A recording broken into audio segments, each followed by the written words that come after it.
The Beggar and the Buddha, a life-changing inspirational story herb.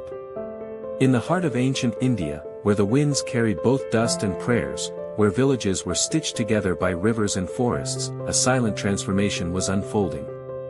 A man, once known as Prince Siddhartha, had given up his kingdom, his riches, and his family, all to search for something the world couldn't offer, true peace. Now, he was known as the Buddha, the awakened one. Wherever he went, people followed. Some came to listen. Some came to be healed. Some came just to be near his silent presence, for even in stillness, the Buddha spoke volumes. But this story isn't about the Buddha's glory. It's about a man named Koda, a beggar, who hated the world, and himself. The beggar who hated everything. Koda had been a beggar his entire life. Abandoned as a child, beaten by hunger, rejected by people, he had grown bitter.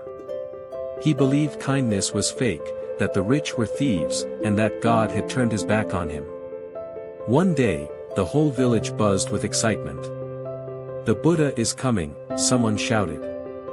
"People say he has magic in his words. He can change your heart with just one sentence." Koda spat on the ground. "Magic? Peace? He's just another rich man who thinks he can fix the world by talking." But that night, something gnawed at Koda's soul. What if, just what if, this man really had answers? A meeting that would change everything. When the Buddha arrived, thousands gathered. Koda hid in the crowd, dirty and alone. As the Buddha spoke about suffering, about attachment, about how every human can awaken, Koda felt strangely seen. He waited till the end, when the crowd faded, and approached Buddha, trembling. "I have nothing," he said. "No family, no peace, no purpose.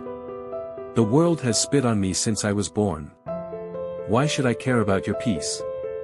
The Buddha looked at him with eyes full of compassion, like he saw not a beggar, then he said something simple. "If someone offers you a gift, but you do not accept it, who does it belong to?" Koda blinked. "Well, the person offering it, I guess." The Buddha smiled gently. "Hatred is like a gift. If you refuse to accept it, it stays with the one who gives it. The world has thrown pain at you, Koda. But you have held on to it. Let it go." The silence that healed. Koda stood still, stunned. No one had ever spoken to him like that. He slept under the trees that night, but for the first time in years, he felt warmth in his heart. He began attending the Buddha's teachings daily. He didn't become a monk. He wasn't ready. But he started sitting in silence. He started offering water to travelers. He stopped begging, and began helping. Months passed. Villagers noticed something. The mad beggar has changed. He's smiling now. Yes, Koda had changed. Years later.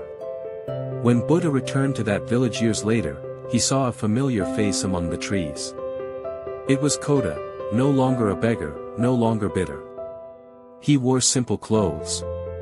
His hair was gray. But his eyes were clear, peaceful. Buddha said nothing. He only smiled. Koda bowed deeply, with tears in his eyes. "I let go of the gift," he whispered. And the Buddha, placing a hand gently on his shoulder, whispered back, "And now you carry the real one." Message. We all carry pain, rejection, anger, betrayal. Life throws many things at us we never asked for. But the power lies in what we choose to hold on to. You can choose to carry your wounds forever, or you can choose to let go, and make space for peace. Just like Koda, we can all change, no matter how broken we feel. It's not too late to begin. The journey of healing begins the moment we say, "I will not carry this pain anymore."